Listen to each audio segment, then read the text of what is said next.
నమస్కారం, నేను మీ నిజం చంద్రబోస్. వెల్కమ్ టు నిజం మీడియా. మన నిజం మీడియాలో ప్రసారమయ్యేటువంటి నిజం నిర్ధారణ కార్యక్రమానికి స్వాగతం. ఈరోజు నిజ నిర్ధారణలో భాగంగా కడియం శ్రీహరి గారి యొక్క కుమార్తె కావ్య ఎస్సీ కులానికి సంబంధించినటువంటి వ్యక్తి కాదా, ఆమె ముస్లిం సామాజిక వర్గానికి సంబంధించినటువంటి వ్యక్తి?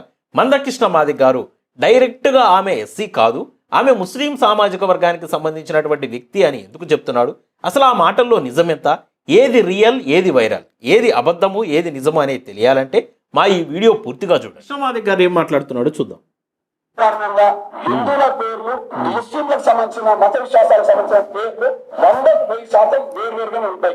ఒక కృష్ణ అనే పేరు మహమ్మదీయ మతం చూపెడతామా, ఒక కుమార్ అనే పేరు మహమ్మదీయ మతం చూపెడతామా, ఒక నరేంద్ర అనే పేరు, ఒక సురేందర్ అనే పేరు, ఒక రాజు అనే పేరు మహమ్మదీయ మతం చూపెడతామా?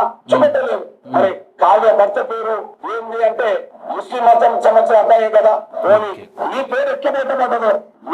ఇక్కడ చూద్దాం మన కృష్ణ మాదిగ గారు ఏమంటున్నారా అంటే పర్సనల్ ఇష్యూస్ అన్నమాట ఇవన్నీ. కడియం శ్రీహరి గారి యొక్క కుమార్తె కావ్య గారు ఒక ముస్లిం మతానికి సంబంధించినటువంటి వ్యక్తిని పెళ్లి చేసుకోవడం జరిగింది.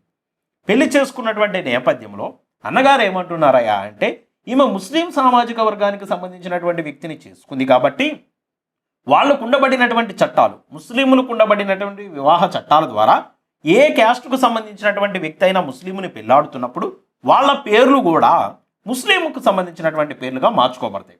అదేవిధంగా కావ్య పేరు కూడా ముస్లింకు సంబంధించినటువంటి పేరుగా మార్చబడి వాళ్ళిద్దరు వివాహం జరిగినట్టుగా మనం చూస్తూ ఉన్నాం. అయితే అన్నగారు ఏమంటున్నారా అంటే ఆ వివాహం చేసుకున్నావు కాబట్టి, నీ పేరు కూడా మార్చుకున్నావు కాబట్టి, నువ్వు ముస్లిం వ్యక్తిని పెళ్ళాడావు కాబట్టి ఖచ్చితంగా నువ్వు ముస్లిం సామాజిక వర్గానికి సంబంధించినటువంటి వ్యక్తివే అంటున్నాడు. నేనేమంటున్నానయ్యా అంటే ఓకే, ఒకవేళ ముస్లిం సామాజిక వర్గానికి సంబంధించినటువంటి వ్యక్తిని పెళ్లి చేసుకోవడం వల్ల కావ్య కూడా ముస్లిం అయితే మీరు నిన్న మొన్నటి వరకు వెంట పెట్టుకొని తిరిగి మొన్న జరిగినటువంటి ఆంధ్రప్రదేశ్ రాష్ట్రంలో ఎమ్మెల్సీ ఎన్నికల్లో వైసీపీ ఎమ్మెల్యేగా ఉండి టీడీపీకి ఓటేసిందని చెప్పేసి వైసీపీ సస్పెండ్ చేసినటువంటి ఎమ్మెల్యే అయినటువంటి ఉండవల్లి శ్రీదేవి గారికి మీరు మద్దతు తెలిపారు కదా.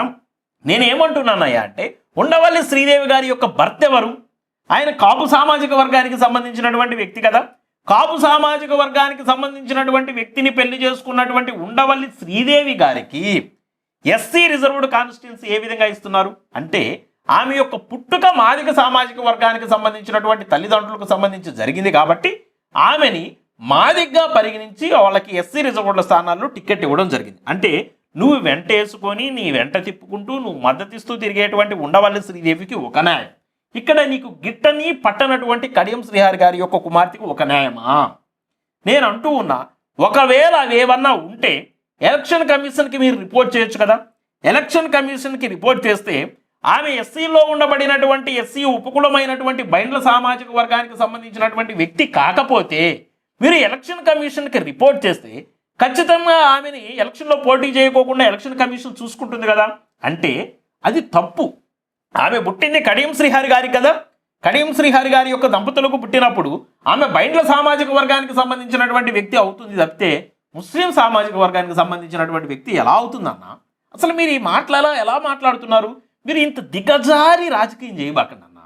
ఇంత దిగజారినటువంటి కామెంట్లు, వ్యక్తిగత విషయాల్లోకి వెళ్ళి కెలకడము, వ్యక్తిగత విషయాలను మీడియాల ముందు సంబోధించడము, వాళ్ళ కుటుంబాలు బాధపడే విధంగా మీరు ప్రవర్తించడము, వాళ్ళను కుంగదీసే విధంగా మీ యొక్క ప్రవర్తన, మీ కామెంట్లు, మీ ప్రెస్ మీట్లు ఉండకూడదు. రాజకీయ పరంగా, సిద్ధాంతపరంగా ఏమైనా విభేదాలు ఉంటే ఆ విభేదాలను ప్రజల ముందు పెట్టండి. వాళ్ళు ప్రజలకు ఏదన్నా అన్యాయం చేస్తే అన్యాయాన్ని కూడా చెప్పండి, తప్పులేదు. కానీ వ్యక్తిగత విషయాల్లోకి, వాళ్ళ బెడ్రూముల్లోకి, బాత్రూముల్లోకి, వాళ్ళ కుటుంబ వ్యవహారాల్లోకి తొంగి చూసి మరి ఆ విషయాలను మాట్లాడటం అది కరెక్ట్ కాదు. ఏదన్నా ఉంటే మీరు ఎలక్షన్ కమిషన్కి రిపోర్ట్ చేయండి. నేను అంటున్నా, కావ్య అనే ఒక బిడ్డ కడియం శ్రీహరి గారి యొక్క కుమార్తె ముస్లింని పెళ్లి చేసుకుంటే ఆమె ముస్లింగా అయినప్పుడు నేను అనకూడదు. నేను ఆ మాటలు మాట్లాడటం కూడా నాకు ఇష్టం లేదు. మీరు ఆ మాటలు మాట్లాడారు కాబట్టి నేను మిమ్మల్ని ప్రశ్నిస్తూ ఉన్నా. మన బిడ్డ, మీ కుమార్తె ఉంది కదన్నా, మీ కుమార్తె పెళ్లి చేసుకున్నటువంటి భర్త ఏ సామాజిక వర్గం అన్నా? మాల సామాజిక వర్గం కదన్నా. మరి అప్పుడు మన బిడ్డ ఏమవుతుందన్నా? మన బిడ్డ కృష్ణవేణి ఇప్పుడు మాదిగనా మాలనా అన్నా? నీ అల్లుడు మాలే కదన్నా. మరి మాల అయినప్పుడు నీ కూతురు ఇప్పుడు మాదిగ నుంచి మాలకి మారినట్ట. ఆమె మాలనా మాదిగనా? నువ్వు నిత్యం లేస్తే ఆంధ్రప్రదేశ్లోనైనా, తమిళనాడులోనైనా, తెలంగాణలోనైనా, కర్ణాటకలో అయినా నీకు అవకాశం ఏ రాష్ట్రంలో ఉంటే ఆ రాష్ట్రం పోయి మాలలు ఎస్సీ రిజర్వేషన్లను దోచుకున్నారు అని చెప్పేసి ప్రతి నిత్యము మాట్లాడతావు కదా. మాలల్ని దొంగలు అంటావు కదా, మాలల్ని దోపిడీదారులు అంటావు కదా, మాలలు ఉమ్మడి పేరుతో ఉండబడినటువంటి రిజర్వేషన్ను కొల్లగొట్టారు అని చెప్తావు కదన్నా. మరి నువ్వు పోరాటం చేస్తుందేమో మాల సామాజిక వర్గం మీద అని చెప్తావు, నీ ఇంటికి అల్లుడిగానేమో మాలవులు తెచ్చుకుంటావు. కానీ నీ తప్పు కాదన్నా. కానీ ఎక్కడో ఈ రోజున అంబేద్కర్ గారు చెప్పినటువంటి సిద్ధాంతం ప్రకారం, అంబేద్కర్ గారు కోరుకున్నటువంటి విధానాల ప్రకారం కులాంతర వివాహాలు జరిగి సమసమాజ స్థాపన జరగాలి, రక్త మిశ్రమం జరిగినప్పుడే ఈ భారతదేశం బాగుపడుతుందని చెప్పినటువంటి అంబేద్కర్ గారి సిద్ధాంతాన్ని అనుసరించి చదువుకోబడినటువంటి బిడ్డలు ఎక్కడో అరాకొర ప్రేమ వివాహాలు చేసుకుంటే వాటిని తీసుకెళ్ళి నువ్వు బైండ్ల కాదు, నువ్వు ముస్లిం అని చెప్తావా? చచ్చ, ఇది కరెక్ట్ కాదన్న. ఏమంటానంటే కడియం శ్రీహరి గారు ఏ రోజు కూడా ఒక కులాన్ని మీద వేసుకొని ఇంకొక కులం మీద పోరాటం చేయలేం. ఆయన సామాజిక వర్గమైనటువంటి బైండ్ల సామాజిక వర్గాన్ని మీద వేసుకొని ముస్లింల మీద ఎప్పుడు పోరాటం చేయలేం. ముస్లింలను ఎప్పుడు తిట్టలా, ముస్లింలను ఎప్పుడు అవమానపరచలా, ముస్లింలు దోపిడీదారులు అనలేదు, ముస్లింలను దొంగలు అనలేదు, ముస్లింలు మాయన్ని కొల్లగొడుతున్నారు అనలా. కానీ మీరు నిత్యము మాలల్ని దోపిడీదారులు అన్నారు, దొంగలు అన్నారు, కొల్లగొడుతున్నారు అన్నారు, మా అవకాశాలు దోసుకుంటున్నారు అన్నారు. కానీ మీ బిడ్డేమో ఒక మాల సామాజిక వర్గానికి సంబంధించినటువంటి వ్యక్తిని పెళ్లి చేసుకుంటే అది తప్పు కాదు. ఇక్కడేమో కడియం శ్రీహరి గారి యొక్క కుమార్తె ఒక ప్రేమ వివాహం చేసుకుంటే మాత్రం అది తప్పా? ఆమె బైండ్ల సామాజిక వర్గానికి సంబంధించింది కాకుండా పోతుందా? ఇదేమి న్యాయమన్నా? ఇది ఎక్కడ కరెక్ట్ అన్నా?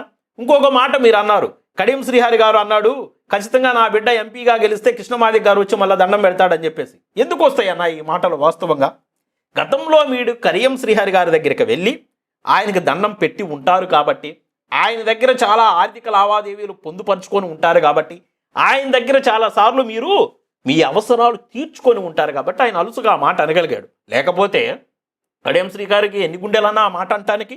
మీరు నాకు తెలిసి నేను ఎంఆర్పిఎస్ ప్రస్థానాన్ని పరిశీలిస్తే కడియం శ్రీహరి గారు మీ ఆర్గనైజేషన్ మీరు ఎదగడానికి, మీరు వ్యక్తిగతంగా ఎదగడానికి, మీ ఆస్తులు సమకూర్చుకోవడానికి చాలా ఉపయోగపడి ఉంటారు. మీ ఏ కార్యక్రమం పెట్టుకొని ఆయన దగ్గరికి వెళ్ళినా కానీ మీకు ఆయన ఆర్థికంగా సపోర్ట్ చేసి ఉంటాడు. ఆ సపోర్ట్ చేసినటువంటి విధానాల్లో నుంచి వచ్చినటువంటి మాటలే రేపు నా బిడ్డ కూడా ఎంపీ అయితే ఆమె కాడ కూడా వచ్చి దండం పెడతాను అంటే ఈరోజు మీకు కడియం శ్రీహరి గారి యొక్క అవసరత తీరిపోయి ఉండొచ్చు. మీకు ఈరోజు బీజేపీ అండ ఉండొచ్చు. బీజేపీ మీకు అవసరమైనటువంటి నిధులని విధులని అన్నీ సమకూరుస్తుంది అనుకో, మేము కాదంటలేం. కానీ గతంలో మీకు ఏమీ లేనప్పుడు ఎవరు అండగా నిలబడ్డారో అండగా నిలబడినటువంటి వ్యక్తులు మీరు మర్చిపోవడం కరెక్ట్ కాదు కదా. కడియం శ్రీహరి గారు మీకు అండగా నిలబడ్డారని, మీకు అన్ని విషయాల్లో ఆయన సహకారాలు గతంలో అందించాడనేటువంటి విషయం అందరికీ తెలిసింది. కానీ ఆ విషయాన్ని పక్కన పెట్టి మీరు ఈ రోజున వాళ్ళ కుటుంబాలకు సంబంధించినటువంటి విషయాలు కూడా బహిరంగంగా మీడియా ముందు పెడుతున్నారు చూడు. ఇది 100% దళిత సామాజిక వర్గం ఏదైతే ఉందో వాళ్ళు సిగ్గుతోటి తలదించుకోవాల్సినటువంటి అంశం. ఎందుకంటున్నానంటే గురివింద కంట దాని కింద ఉండబడినటువంటి నలుపు తెలియదంట.